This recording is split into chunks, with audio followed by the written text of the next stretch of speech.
Hello anime lovers, স্বাগতম আপনাকে আমার অ্যানিমে এক্সপ্লেইনড চ্যানেলে। এবং আজ আমরা শুরু করতে যাচ্ছি ওয়ান পাঞ্চ ম্যানের নতুন সিজন 3। তো চলুন জানা যাক এই নতুন সিজনের গল্পটি পর্ব 1 থেকে। পর্বের শুরুটা হয় হিরো অ্যাসোসিয়েশনে, যেখানে স্টাফ সদস্যরা আলোচনা করছিলেন যে সেই বিশাল অ্যান্টপিট মনস্টারকে কেউ এক ঝটকায় মেরে ফেলেছে এবং যেন তার নাম নিশানাও মুছে গেছে। এমন কাজ শুধু কিং-ই করতে পারে। আমরা ভাগ্যবান যে কিং আমাদের পক্ষে আছে। এবার সেই হিরো হান্টার গারোর কথায় আসা যাক। সিলভার ফ্যাং ও তাকে হারাতে ব্যর্থ হয়েছে। এখন তার কি করা যায়? যদি সে এভাবেই আমাদের হিরোদের মারতে থাকে, তবে একদিন হিরো অ্যাসোসিয়েশনই বন্ধ হয়ে যাবে। স্টিচ বলেন যে গারোকে এখন আমাদের একজন মানুষ হিসাবে নয়, বরং মনস্টার হিসাবে দেখা উচিত। পরের বার যখন সে সামনে আসবে, আমরা তাকে থ্রেট লেভেল ড্রাগন হিসেবে বিবেচনা করব এবং সবাইকে একটি ইমার্জেন্সি অ্যালার্ট পাঠানো হবে। একজন লোক বলে যে কিন্তু সে তো মানুষই।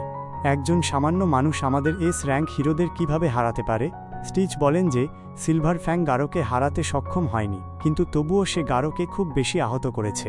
অর্থাৎ কিছু সময়ের জন্য সে আমাদের ঝামেলা দেবে না, তাই আমরা এটাকে আমাদের জয় হিসেবে ধরে নিতে পারি। একজন লোক বলে যে ব্লাস্টকে কেন ডাকা হচ্ছে না? সে এস ক্লাসের র্যাঙ্ক 1 হিরো। স্টিচ তাকে জানায় যে ব্লাস্ট নিজের মর্জি মতো কাজ করে, তাকে অর্ডার দেওয়া অসম্ভব। সে কারো কথা শুনতে পছন্দ করে না। রেজিস্ট্রিতেও তার পরিচয় সম্পর্কে কিছু লেখা নেই, কিন্তু আমাদের তার ওপর পুরো ভরসা আছে যে যখন মানবতার সত্যি তার সাহায্য প্রয়োজন হবে, তখন সে অবশ্যই আসবে। ঠিক তখনই নারিনকি এখানে চলে আসেন, যিনি হিরো অ্যাসোসিয়েশন চালানোর জন্য প্রচুর টাকা দেন এবং টপ 3 স্পন্সরদের মধ্যে একজন। নারিনকি ছেলেকে মনস্টার অপহরণ করেছে এবং 24 ঘন্টা পেরিয়ে গেলেও এখনও হিরো অ্যাসোসিয়েশন কিছু করতে পারেনি। তখন সেকিঙ্গার নামে এক লোক বলেন যে আমি আপনাকে প্রতিশ্রুতি দিচ্ছি, আমরা আপনার ছেলেকে বাঁচিয়ে আনব। সে শীঘ্রই একটি রেস্কিউ মিশন শুরু করতে যাচ্ছে। এরপর সে ডার্ক শাইন, পিগ গড এবং টাৎসুমাকি সাথে দেখা করে, কিন্তু তারা জানে না যে মনস্টারদের আস্তানা কোথায়। চাইল্ড এম্পেরর তাদের ডেরা খুঁজে বের করার চেষ্টা করছে। টাৎসুমাকি বলেন যে তাদের আস্তানা নিশ্চয়ই ঘোস্ট টাউনেই কোথাও হবে, তাই আমি পুরো টাউনটাই উড়িয়ে দেব। সেকিঙ্গার তাকে মানা করেন, কারণ তাদের ছেলেটাকেও বাঁচাতে হবে। টাৎসুমাকি বলেন যে মনস্টাররা নিশ্চয়ই আমাকে ভয় পেয়ে লুকিয়ে আছে। সেকিঙ্গার জানান যে গতকাল ড্রাইভ নাইট নিজেই তদন্ত করতে একা গিয়েছিল। সে আমাদের কথা শোনেনি এবং ঘোস্ট টাউনে চলে গিয়েছিল। সে আজ পর্যন্ত কোনো লড়াই হারেনি, তাই তার নিজের ওপর খুব কনফিডেন্স ছিল। কিন্তু গত রাত থেকে আমরা তার কোনো সংকেত পাচ্ছি না, অর্থাৎ নিশ্চিতভাবে ড্রাইভ নাইটকে কেউ হারিয়েছে। টাৎসুমাকি বলেন যে আমাদের দ্রুত আক্রমণ করা উচিত। বাকি হিরোরা কোথায় আছে? সেকিঙ্গার বলেন যে মনস্টার অ্যাসোসিয়েশন আমাদের 3 দিনের সময় দিয়েছিল, যার মধ্যে 2 দিন বাকি আছে।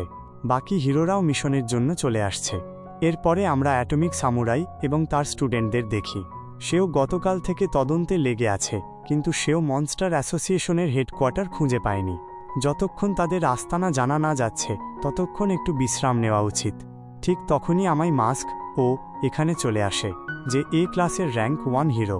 সে বলে যে আমি শুনেছিলাম এই টিমে শক্তিশালী হিরোরা থাকবে, তাহলে এই বাচ্চারা এখানে কি করছে? এটা কোনো পিকনিক নয় যে অ্যাটমিক সামুরাই তার স্টুডেন্টদেরও এখানে নিয়ে এসেছে।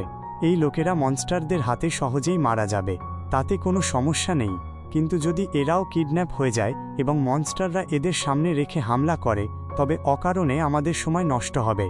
তাই এদের বলে দিন যে এমন কিছু হলে যেন নিজেরাই নিজেদের খেলা শেষ করে নেয়। অ্যাটমিক সামুরাই জিজ্ঞেস করে যে তুমিও কি এই মিশনের অংশ?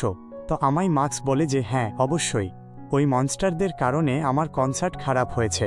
সামুরাই বলে যে আমার স্টুডেন্টরা যথেষ্ট শক্তিশালী, আমি তাদের বলবো যে তারা যেন তোমাকেও রক্ষা করে। আমায় মাস্ক বলে যে আমাকে কম বোঝার ভুল করো না। আমি এ ক্লাসে নিজের ইচ্ছায় আছি এবং যখন ইচ্ছা এস ক্লাসে আসতে পারি। সহজ কথায় বলতে গেলে আমি তোমার থেকেও বেশি শক্তিশালী। অ্যাটমিক সামুরাই এই সব শুনে খুব রেগে যায়, কিন্তু সে কোনো মতে নিজেকে শান্ত রাখে।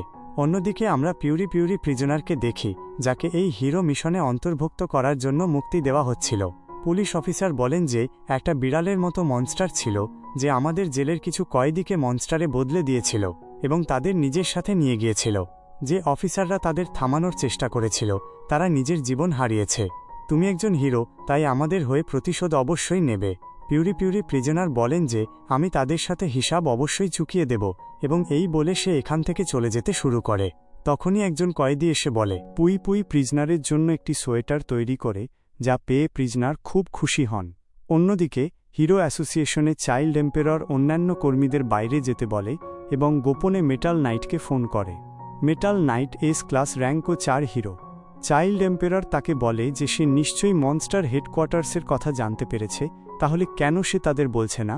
তাদের হাতে বেশি সময় নেই এবং মনস্টাররা বাচ্চাটিকে মেরে ফেলবে। মেটাল নাইট বলে যদি সে না জানায় তাহলে শুধু বাচ্চাটি মারা যাবে, কিন্তু যদি সে বলে তবে সবাই মারা যাবে। চাইল্ড এম্পেরর বলে যে তাহলে সে কেন এই মিশনে যোগ দিচ্ছে না? সে কিসে এত ভয় পাচ্ছে? তার মেকানিক্যাল বডিটার কি হলো? যদি সেটা ধ্বংস হয়ে গিয়ে থাকে তাহলে কোন মনস্টার এটা করেছে? মেটাল নাইট বলে মনস্টার কিং ওরোচি, সে শুধু একটি আঘাত করেছিল আর পুরো আর্মার ধ্বংস করে দিয়েছিল। সে বলে যে বিপদ শুধু মনস্টারদের থেকে নয়, অনেক কালো শক্তি আছে যারা দুনিয়া দখল করার চেষ্টা করছে। যখন মানবতা একটু দুর্বল হয়ে যাবে তখন তারা সবাই একসঙ্গে আক্রমণ করবে আর সব কিছু ছিনিয়ে নেবে। সে চাইল্ড এম্পেররকে বলে যে আশেপাশে কাউকেই বিশ্বাস না করতে, নিজের শক্তি বাড়াতে আর সঠিক সময়ের জন্য সেটা বাঁচিয়ে রাখতে। এই বলে সে কল কেটে দেয়। এদিকে নারিনকির হিরো অ্যাসোসিয়েশনের উপর ভরসা ছিল না, আর সে নিজেই তার ছেলেকে বাঁচাতে চেয়েছিল। তাই সে তার নিজস্ব একটি প্রাইভেট স্কোয়াডকে গোস্ট টাউনে যেতে বলে, যাতে তারা মনস্টারদের সঙ্গে লড়ে তার ছেলেকে বাঁচাতে পারে। সে এদেরকে ব্যাটল স্যুট পরিয়ে দিয়েছিল, যা তাদের শক্তিকে কোনো হিরোর মতোই করে দেবে এবং তারা মনস্টারদের মারতে পারবে যদি তারা তাদের মিশনে সফল হয়। জেনোস তার স্ক্রু টাইট করছে এবং সিলভার ফ্যাং ও বোম সেখানে বিশ্রাম নিচ্ছিল, যা দেখে সে অবাক হয় যে এখানে কি চলছে। সাইতামা সেদিকে খেয়ালও করে না আর কিংয়ের সঙ্গে গেম খেলায় মগ্ন থাকে। ফুবুকি চিৎকার করে বলে যে এটা একটা ইমার্জেন্সি, তাদের মনস্টার অ্যাসোসিয়েশনের সঙ্গে লড়তে যেতে হবে আর তারা এখানে বসে গেম খেলছে। জেনোস বলে তারাও শক্তিশালী শত্রুদের সঙ্গে লড়ছিল এবং বসেছিল না।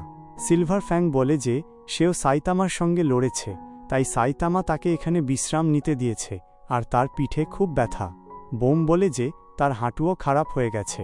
ফুবুকি ভাবে যে দেখে মনে হচ্ছে তারা কোনো বিপজ্জনক যুদ্ধে লড়েছে, সবার অবস্থা খারাপ, কিন্তু এই টাকমাথা সাইতামা কিভাবে একদম ঠিক আছে? সে জিজ্ঞেস করে সাইতামার কিছু হয়নি। সাইতামা বলে যে সে তো একেবারে ঠিক আছে। ফুবুকি তাদের মনস্টার অ্যাসোসিয়েশনের কথা বলে যে তাদের একটা মিটিং করা উচিত, তারা কি কোনো খবর পায়নি? জেনোস বলে যে কালকের লড়াইয়ে তার ট্রান্সমিটার ভেঙে গেছে। বাকিরাও একই কথা বলে। ফুবুকি বলে এখন তাদের কি করা উচিত?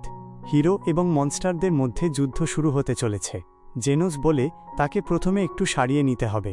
সিলভার ফ্যাং এবং বোমও লড়াই করার মতো অবস্থায় নেই, আর কিং ও অজুহাত দেয় যে তার অন্য কাজ আছে, অর্থাৎ শুধু ফুবুকি আর সাইতামাই লড়াই করার মতো অবস্থায় আছে। ফুবুকি সাইতামাকে বলে যে হিরো অ্যাসোসিয়েশন নিশ্চয়ই সেরা হিরোদের নিয়ে একটা দল তৈরি করেছে, কিন্তু যদি তারাও কিছু করে তাহলে তাদের র্যাঙ্ক বাড়বে। এবার শত্রু কোনো একটি মনস্টার নয়, বরং তারা সবাই একজোট হয়েছে আর নিজেদের একটা সংগঠন বানিয়েছে, আর তাদের একজন বসও আছে। সিলভার ফ্যাং বলে যদি গারো এই মনস্টার গ্রুপের সঙ্গে গিয়ে মিশে যায় তাহলে মুশকিল হবে। বোম বলে গারোর সঙ্গে একা লড়াই করার সুযোগ হয়তো আর পাওয়া যাবে না, আর যদি তাদের কাছে সেন্ট্রিপিটের মতো আরও শক্তিশালী মনস্টার থাকে তাহলে সে হিরোর কাজ ছেড়ে দেবে। কিং সাইতামাকে বলে সেই হিরো হান্টারও কালকের লড়াইয়ে উপস্থিত ছিল, কিন্তু সে তার সঙ্গে দেখা করতে পারেনি।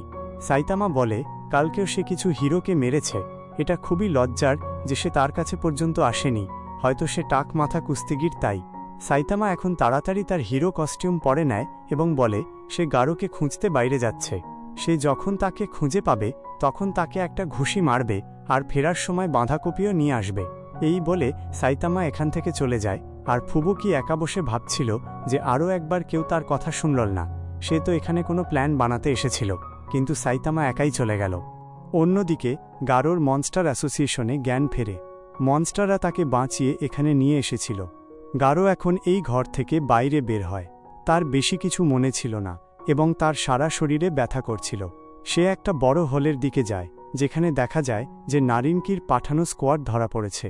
তারা গিওরোর সামনে প্রাণের ভিক্ষা চাইছে।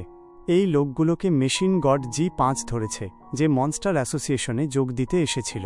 G5 বলে যে এই লোকগুলোর স্যুট দারুণ, কিন্তু এগুলো শুধু এদের জন্যই তৈরি করা হয়েছে। এদের ছাড়া আর কেউ এই স্যুট ব্যবহার করতে পারবে না, অর্থাৎ এদেরকে জীবিত রেখে তাদের দাসের মতো ব্যবহার করতে হবে। তখনই ডোয়েস সেখানে আসে এবং বলে যে সে এদেরকে তার গোলাম বানিয়ে নেবে এবং তার চাবুক এদের উপর মারে ও এদেরকে তার বশে নিয়ে আসে। এরপর গারো এদের সামনে আসে এবং জিজ্ঞেস করে তারা তার কাছে কি চায়। গিওরো বলে যে এখন তাদের কাছে 30 জনেরও কম শক্তিশালী মনস্টার আছে। যদিও তারা এখনও হিরোদের হারাতে পারে, কিন্তু তাদের একজন নেতা এবং একতার প্রয়োজন, আর সে চায় যে গারো এই জায়গার নেতা হোক, তাকে গারোর মতোই একজন অ্যান্টি হিরো আদর্শের কাউকে দরকার ছিল। গারো মনস্টার অ্যাসোসিয়েশনের সদস্য হতে রাজি হয়ে যায়, কিন্তু মনস্টার কিং অরোচির একটি শর্ত ছিল। গারোকে প্রমাণ করতে হবে যে সে সত্যিই একজন মনস্টার হতে প্রস্তুত এবং তাকে একদিনের মধ্যে একজন হিরোর মাথা এনে দিতে হবে। গারো এখন এখান থেকে বেরিয়ে যায় এবং গিওরা তার উপর নজর রাখার জন্য 2টি মনস্টার, ইনসেক্ট গড এবং কিং দ্য রিপারকে তার পিছু নিতে বলে। পর্বের শেষে আমরা দেখি যে সাউন্ড অফ সোনিক ও মনস্টার অ্যাসোসিয়েশনে যোগ দিয়েছে। তার মনে হচ্ছিল যে এবার সে অনেক শক্তিশালী হয়ে গেছে এবং সাইতামাকে সে অবশ্যই হারিয়ে দেবে, কিন্তু আসলে সে সারা রাত বাথরুমে ছিল এবং বিশেষ কিছুই নয়, কেবল তার 2 কিলো ওজন কমে গেছে। আর এপিসোড নাম্বার 1 এখানেই শেষ হয়ে যায়। তো বন্ধুরা, এই পর্বটি আপনাদের কেমন লাগলো কমেন্ট করে অবশ্যই জানাবেন। মানুষের ভয় ছিল যে সিজন 3-এর অ্যানিমেশন কেমন হবে, এবং এই পর্বটি দেখে আমি বলতে পারি যে খুব বেশি আশা করবেন না, এবং সিজন 2-এর মতোই কাজ চালানোর মতো অ্যানিমেশনই আমরা পেতে চলেছি। বাকি পরের পর্বে লড়াই হতে চলেছে, তাই সেটিতে আমরা আরও ভালো ধারণা পাব। যাই হোক, আমি তো এই ব্যাপারেই খুশি যে ওয়ান পাঞ্চ ম্যানের সিজন 3 তো অন্তত এসেছে। যদি ভিডিওটি ভালো লেগে থাকে তবে এটিকে লাইক এবং শেয়ার করুন, এবং যদি আপনারা আমাদের চ্যানেল ভাইপার অ্যানিমে এক্সপ্লেইনে নতুন হন তবে চ্যানেলটি সাবস্ক্রাইব করে বেল আইকনটি অবশ্যই প্রেস করুন। আমি খুব তাড়াতাড়ি